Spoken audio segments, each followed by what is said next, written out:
자, 우리 국어에서는 한국의 사고에 대해서 뵀어요. 사고, 교통사고. 예, 한번 정리해 볼게요.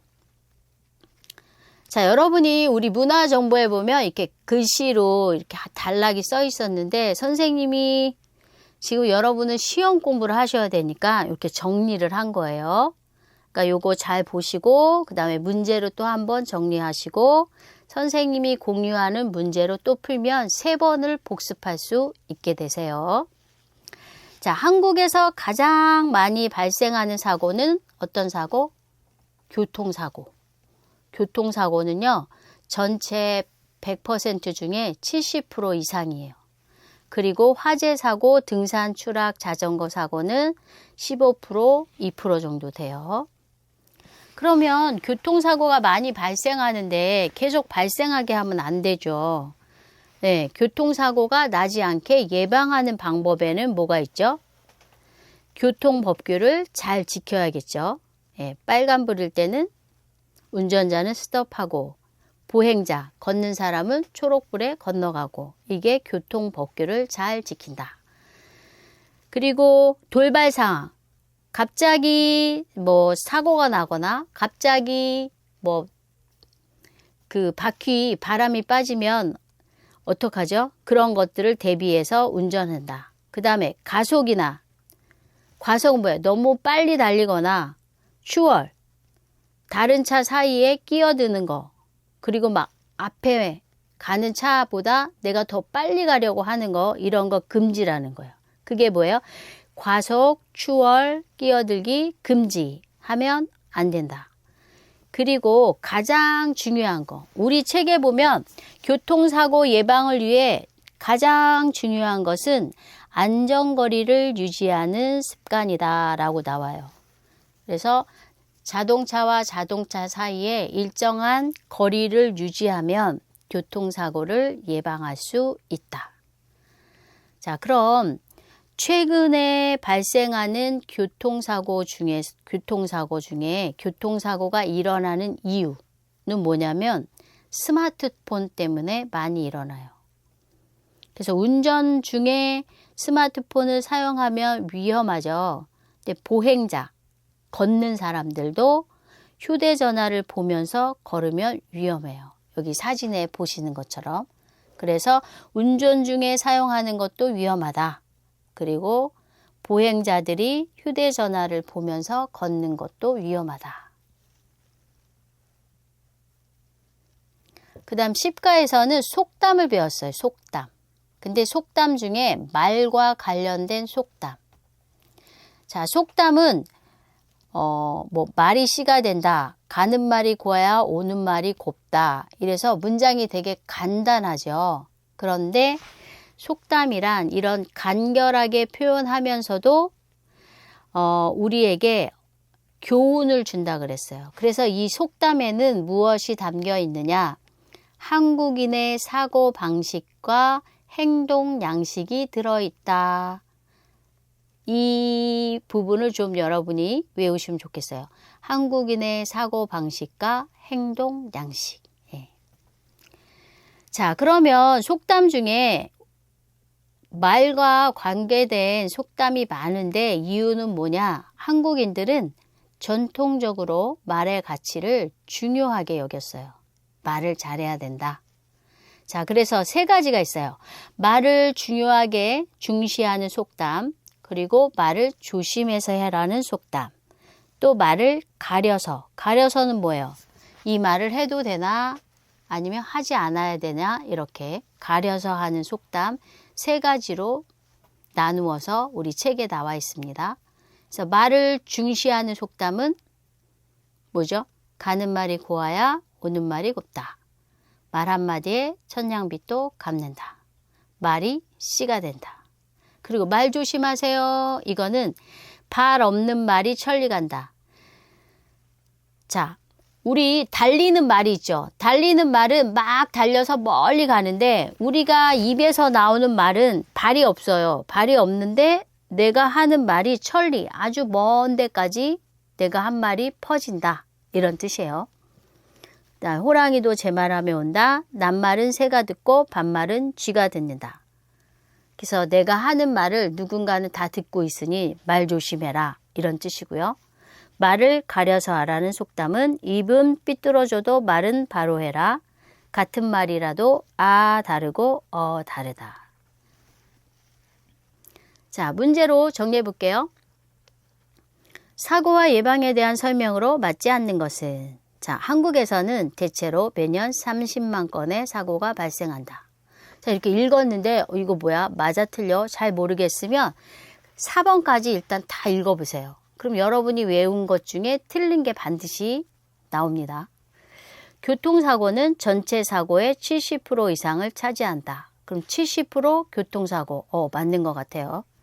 많은 사고는 조금만 주의하면 대부분 예방할 수 있다. 그렇죠? 주의하면 예방할 수 있죠. 보행자는 뭐죠? 걷는 사람이에요. 보행자가 휴대전화를 보면서 걷는 것은 안전하다? 안전해요? 아니죠. 위험하죠. 예. 그래서 여러분이 문화 정보 문제를 풀 때는 4번까지 천천히 잘 읽으세요. 그러면 내가 외운 것과 반대되는 것들이 4개 중에 하나 꼭 있습니다. 예. 10번 말과 관련된 속담 중에 대한 설명으로 맞지 않는 거, 틀린 거 찾아볼게요. 속담은 예로부터 전해오는 인생에 대한 가르침을 간결하게 표현한 말이다. 2번 가는 말이 고와야 오는 말이 곱다는 말의 가치를 중시하는 속담이다. 낱말은 새가 듣고 반말은 쥐가 듣는다는 말을 조심하라는 교훈이 담겨 있다. 4번 발 없는 말이 천리 간다는 말이 멀리 퍼지지 않는다. 멀리 퍼지지 않는다는 뜻이에요. 멀리 퍼진다 그랬죠. 자, 그 다음에 우리 11가 보겠습니다. 11가에서는 평생교육에 대해서 배웠어요. 평생교육은 여기 사진 보니까 학생들 아니죠. 교육인데 학생들이 아니라 학교 교육을 이미 다 마친 사람들, 성인들이 배우는 게 평생교육이에요. 그래서 온라인 강의를 통해서 공부를 하기도 하고요. 그 다음에 아이들 보육 수업, 또 외국어 수업도 하고 재미있는 게임, 레크리에이션 같은 것도 하고요. 사회복지 상담, 이렇게 얼굴, 피부 미용 같은 것도 배우는 게 평생 교육이에요. 자, 정리해 볼게요. 자, 평생 교육은 2가지가 있었어요. 하나는 학위 과정, 하나는 자격증 수료증 과정. 학위는 내가 대학 졸업장 받는 것 같은 학위를 받는 과정이에요. 자격증, 수료증 받는 거 2가지. 그리고 평생 교육을 배울 수 있는 기간은 2가지가 있는데 대학의 원격 대학. 원격은 지금 우리 이렇게 온라인으로 하잖아요. 그거 말하는 거예요. 그리고 민간 평생 교육 기관. 네, 이거는 이제 민간이라는 건 그냥 일반 사람이 평생 교육 기간을 세워서 거기 가서도 공부할 수 있다. 이런 뜻이고요. 그럼 누가 공부하느냐? 대상. 학교 교육을 마친 사회인, 예, 어른들이 공부하는 데고요. 최근에는 가정주부나 직장인도 원격으로 편리하게 받을 수 있도록 평생 교육을 하고 있다. 그래서 평생 교육에서 인기 있는 분야는 피부 미용, 사회복지, 상담, 보육, 레크레이션, 외국어, 실용학문이나 실무 기술 분야이다. 이렇게 우리가 배웠습니다. 자, 12가에서는 한국의 선거를 배웠어요. 선거. 선거는 뽑는 거죠. 대통령도 뽑고 국회의원도 뽑고 그 다음에 지방자치단체장, 지방의회. 이건 뭐죠? 인천으로 말하면 뭐 인천시장. 뭐 인천시 의원 이런 거 뽑는 거죠. 선거. 자, 제가 문제를 한번 내볼게요. 답을 찾아보세요. 여기서. 자, 민주주의를 유지하고 발전시키는 가장 중요한 요소는 무엇입니까? 선거입니다. 이렇게 대답하시면 돼요. 문화 정보는 여러분이 이제 시험 문제에도 나오지만 구술에서도 물어볼 수가 있어요. 그래서 여러분이 지금 제가 정리해 드리는 이 부분을 좀 잘 읽고 또 읽고 외우시면 좋을 것 같아요. 그래서 선거는 또 뭐냐면 자신의 의사, 내가 생각하는 자신의 의사를 대신할 사람. 우리가 모두 정치를 할 수는 없죠. 그러니까 나 대신 정치할 사람을 뽑는 행위를 우리는 선거라고 합니다. 한국의 선거의 종류는 3가지가 있어요. 대통령 선거, 뭐죠? 대선, 국회의원 선거, 총선, 지방자치단체장, 지방의회 의원 선거, 뭐죠? 지방선거, 대선, 총선, 지방선거. 그리고 선거에 4대 원칙이 있습니다. 보통선거, 평등선거, 직접선거, 비밀선거. 우리 4단계에서는 그냥 이 4가지가 있다는 것만 외우시면 돼요. 그럼 대통령 임기는 몇 년? 5년. 국회의원이랑 지방자치단체장, 지방의회 의원은 몇 년? 4년. 네. 그리고 선거할 때 가장 중요한 것은 무엇입니까? 누구를 선출할 건지, 내가 누구에게 내 표를 줄 건지를 잘 생각하고 선거에 참여하는 일이 가장 중요합니다. 라고 우리 책에 나와 있었어요. 자, 문제로 정리해 볼게요. 11번. 평생 교육에 대한 설명으로 맞지 않는 것. 1번. 한국의 평생 교육 과정은 학위 과정과 자격증 수료증을 받는 과정으로 나뉜다. 2번. 원격 대학의 학점 은행제를 활용하면 원격으로 학위도 받을 수 있다. 3번. 평생 교육에서 인기 있는 분야는 피부 미용, 사회복지, 외국어 등이다. 4번. 평생 교육은 학교를 다니는 학생들만 받을 수 있다. 누가 받죠? 평생 교육. 학교 교육을 마친 사람, 성인들이 받는다고 했어요. 12번. 한국의 선거에 대한 설명으로 맞지 않는 것. 자, 볼게요. 1번. 한국에서는 대통령, 국회의원, 지방자치단체장 등을 선거로 뽑는다. 한국 선거의 4원칙은 보통, 평등, 직접, 비밀 선거이다. 3번. 대통령의 임기는 5년이고 국회의원의 임기는 4년이다. 4번. 선거를 통해 뽑힌 대통령의 임기는 4년이다. 그럼 여기 보면 대통령의 임기가 5년인지 4년인지 물어보는 거네요. 똑같은 게 나왔어요. 몇 년이에요? 5년이죠. 네. 그래서 답은 4번이 되겠습니다. 자, 우리 13과에서는 환경보전운동에 대해서 배웠어요. 자, 여기 그림을 보시면 어때요?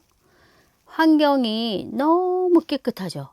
네. 근데 이 깨끗한 것을 그대로 다음 세대, 우리 아이들에게 이렇게 깨끗한 환경을 그대로 물려줄 수 있는 거, 그거를 보전이라 그래요.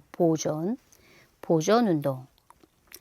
자, 지금 전 세계가 안고 있는 가장 큰 문제는 환경 문제예요. 근데 환경 문제는 국제사회, 국가, 개인이 모두 함께 해결해야 돼요. 그러니까 국제사회에서 환경운동을 해도 국가가 안 지키면 안 되죠. 국가가 환경운동을 해도 내가 안 지키면 또 환경 문제를 해결할 수 없어요. 그래서 국제사회, 국가, 개인이 같이 노력해야 한다. 그래서 국제사회에서는 어떤 노력을 하느냐? 1973년에 UN 환경계획을 세웠어요. 그래서 매년 환경 문제를 하나만 정해요. 예를 들면 자, 이번 해에는 종이컵 사용을 하지 맙시다. 이런 식으로 하나를 정해서 그것을 해결하기 위해서 노력한다는 거예요. 그래서 여기서 가장 중요한 건 개인의 노력이 모여서 국가가 만들어지고 국가가 모여서 인류 사회의 문제도 해결할 수 있다. 예, 요거를 우리는 배우면 돼요. 그래서 개인, 국가, 그다음에 인류 사회. 인류 사회는 뭐예요? 국제 사회. 예, 요거 기억하시면 되겠습니다. 그다음에 국민연금 제도. 자, 아까는 국민건강보험제도 했죠. 근데 여기도 국민이라고 나와 있는데요. 그럼 내가 선택할 수 있다? 없어요. 개인의 의사와 관계없이 모두 가입해야 되는 거예요. 의무예요, 의무. 꼭 해야 되는 거. 자, 국민연금제도는 내가 젊을 때 회사에서 일을 해요. 그럼 일을 해서 월급을 받죠. 그럼 그 월급에서 국민연금보험을 매달 납부해요. 한 달에 한 번씩. 그리고 내가 이제 나이 들면 우리가 돈을 못 벌어요. 그러면 60세 미만일 때는 일하면서 국민연금을 계속 납부하다가 나이가 들어서 소득이 없어지면 내가 젊어서 낸 국민연금에서 나에게 돈을 주는 거예요. 매달 생활비를 받을 수 있게. 그래서 한국의 대표적인 사회보장제도예요. 국민연금. 자, 외국인도 가입해야 하나요? 하면 한국에 거주하는 외국인도 한국인과 동등 같이 가입해야 돼요. 그런데 어떻게 가입해요, 그럼? 내가 만 18세 이상 60세 미만 우리 회사가 국민연금 사업장이면 내가 사업장 가입자가 되는 거예요. 그리고 내가 회사 안 다니면 그냥 우리 지역에서 국민연금 가입할 수 있습니다. 그런데 국민연금공단 홈페이지, 우리 사회통합은 소시넷이 있죠. 그런 것처럼 국민연금공단 홈페이지에 들어가서 내 나라, 그 다음에 비자 이런 거, 이름, 이렇게 거기다 입력하면 내가 국민연금에 가입할 수 있는지 알려줘요. 그런데 여기 예외라고 써 있는 건 뭐냐면, 자, 우리 고향이랑 한국이랑 사회보장 협정을 맺었어요. 그러면 내가 이미 고향에서 국민연금에 가입했잖아요. 그럼 내가 가입했다는 증명서만 가지고 오면 한국에서 또 가입할 수 없다. 이런 거를 한국과 사회보장협정을 맺은 나라에서 파견된 근로자는 자국은 뭐예요? 내 나라. 연금 증명서 제출하면 면제 안 해도 된다. 이런 뜻이에요. 13번 환경보존운동에 대한 설명으로 맞지 않는 것. 환경 문제는 국제사회, 국가, 개인 등 여러 차원에서 함께 해결해야 한다. 2번 UN 환경계획은 1973년에 설립된 국제기구이다. 한국에서는 환경부가 환경 문제를 담당하고 있다. 4번 환경 문제는 국제사회만 노력하면 해결할 수 있다. 틀린 건 뭐죠? 4번 국제사회만 아니었죠. 국제사회, 국가, 개인 등 여러 차원에서 노력해야 한다. 14번 국민연금에 대한 설명으로 맞지 않는 것. 60세 미만으로서 소득이 있는 사람은 의무적으로 국민연금에 가입해야 한다. 2번 한국에 거주하는 외국인도 한국인과 동등 같게 국민연금에 가입해야 한다. 3번 만 18세 이상 60세 미만의 외국인이 국민연금 가입 사업장에 근무하면 사업장 가입자가 된다. 4번 국민연금에 가입하면 매달 병원비를 무료로 지원받을 수 있다. 병원비 맞아요? 아니죠. 소득이 있을 때 매달 보험료를 내요. 소득, 돈을 벌 때 내고, 나이가 들거나 소득, 돈을 못 벌 때 급여, 국민연금에 있는 내 돈을 다시 돌려받아요. 매달 조금씩. 답은 몇 번? 4번. 병원비는 뭐죠? 국민건강보험제도. 근데 국민건강보험제도도 매달 병원비를 무료로 지원받는 건 아니죠. 내가 아파서 병원에 갔을 때예요. 국민건강보험제도. 15갑니다. 찾기 쉬운 생활법령 정보. 우리가 법과 질서 배우면서 이 문화 정보를 배웠어요. 우리가 이제 법에 대해서 잘 알고 있으면 우리에게 도움이 되죠. 그래서 우리가 법령 정보를 알면 좋은 점, 장점. 자, 그 상황에 맞는 법을 쉽게 찾을 수 있도록 12개 언어로 외국인도 이용하기 편리하게 이제 나라에서 법무부나 경찰청에서 블로그나 유튜브 채널을 운영하고 있어요. 외국인들이 한국의 법을 잘 찾아볼 수 있도록 12개 언어로 정보를 제공해요. 그럼 우리가 왜 법을 잘 지켜야 되냐? 이익과 불이익이라는 단어가 나왔는데 이익은 나한테 좋은 거예요. 나한테 도움이 되는 거. 그래서 내가 법을 알고 지키면 나한테 도움이 되겠죠? 근데 내가 법을 몰라요. 그럼 몰라서 지키지 않았어요. 몰랐어요. 모르고 있다가 지키지 않았을 때는 나한테 불이익, 나한테 도움이 되지 않는, 나에게 나쁜 일이 일어날 수도 있다. 그래서 우리는 꼭 법을 지켜야 한다. 이렇게 정리하시면 되겠습니다. 그 다음에 마지막 16과에서는 사회통합 프로그램과 한국 국적 취득에 대해서 배웠어요. 여러분, 사회통합 프로그램은 누가?